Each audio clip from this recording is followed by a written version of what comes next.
Hey friends, so I wanted to talk about the books that I read during the month of August and just kind of give a more in-depth review on them and my thoughts on them. So the first book that I read was God of the Woods. I really enjoyed this as a thriller. I've heard a lot of other readers talking about how it's kind of a slow burn thriller. So it's very like we don't know who's telling the truth. We get different point of views, which I really enjoy. We get different timelines, which I also really enjoy. I thought it was a great thriller and I would definitely recommend you check it out. Next, I read The Teacher by Frida McFadden. I usually love her books and enjoy the twist. This one, I think I was really disappointed because I just did not enjoy the twist of it. And so that disappointed me and I just did not like it as much, unfortunately. Next, I read More Days at the Murasaki Bookshop. This is the second book to the first book, which is Days at the Murasaki Bookshop, and I enjoyed both. I really liked it as a sequel. I thought it was really good. Definitely check out the first book before you look at the sequel though, because you will need to know like the characters and a little bit of what's going on. But both are really good and they're both pretty short reads, so I would definitely recommend this. I read Freshwater by Akwaeke Emezi, and I was really kind of disappointed in this book as well, just in myself and not liking it how I thought I was gonna like it. I don't know if it just wasn't for me. I have really liked some of their other writing, and then this one, I don't know if it was, I was reading it and also listening to the audiobook to kind of keep up and stay involved with what was going on, and it just, I don't know, I just did not really like it as much as I thought I would. It's not bad. I think it's just not, this particular book is just not my taste. I just did not like it as much. So I love their other book, You Make a Fool of Death with Your Beauty. That book, I loved it. And this one, I just didn't like it as much. So anyway, next I read Untitled for Now by Desiree Moore. This is one of my favorite books of the month of August. This is gonna be one of my favorite books for the year. I can already tell, like it's definitely going in that list.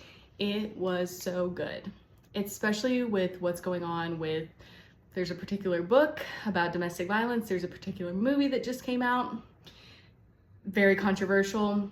This book, Untitled for Now by Desiree Moore, actually shares her true life story about domestic violence. And I think it's just so important for us as readers to really be informed with what we're reading and maintain the awareness of, you know, I don't want to get into it too much because I don't want to spoil the book, but there definitely is things that, you know, we as a society believe about domestic violence that may not always necessarily be true. So I think talking and having that discussion about some of those myths and misconceptions really opens the door for survivors to be vulnerable in sharing their story and taking away a lot of the judgment and just being open to other people's experiences. So that's what I'll say about that. But this book was great and I will recommend it to everybody. It is fabulous. It's a true story. It's based on her life. I love when people are vulnerable and willing to share really hard times and talk about hard things in their life. I think that is so commendable. So Loved it. Okay, next I read My Best Friend's Exorcism. That book was not for me. I don't know why I keep trying to do the YA horror genre. It was for our book club, so I got talked into reading it, obviously, and I just did not enjoy it. If you like YA horror, I think you will love it. It definitely is very interesting, and so if you like that genre, I think you will be like, ooh, this is a good book. I also watched the movie. Did not enjoy that either. Okay, moving on. Last but not least, Funny Story by Emily Henry. I loved it. I gave it 5 stars. I have read one of her other books, and unfortunately I did not like it as much, and so I was kind of hesitant going into this book, and especially with the hype around this book, like everybody's talking about funny story, and so I was kind of like, okay, I'm gonna try it.